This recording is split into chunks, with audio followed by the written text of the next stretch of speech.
আজি এটা কাহিনী পঢ়িম আৰু কাহিনীটো হৈছে অহজ বৃত্তিধাৰী কৃপণ লোকৰ জীৱন প্ৰণালী কেনেকুৱা হয়।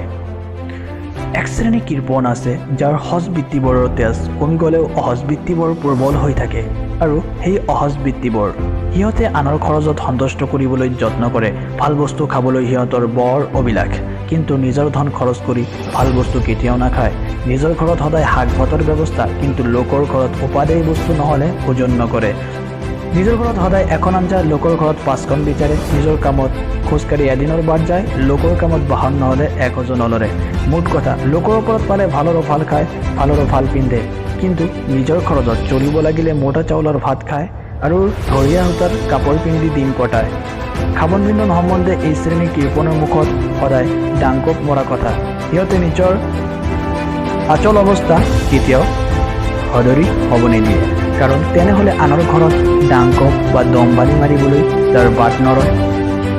ঘৰত খাৰণিৰে ভাত খাই বাহিৰত ঘিউৰি খোৱাৰ ডাংকপ মাৰে। ফুলি বচা চৰা ঘৰ, ঘৰত দেখা বৰ ঘৰ, এই বিষয়ে সিহঁতৰ চলন ব্যৱস্থা। সিহঁতে ভঙা কাঠক পালেং, ভঙা কাঁহীত মাইহাং আৰু ফটা খোৱাকে মিহালি বুলিয়ে ব্যাখ্যা কৰে।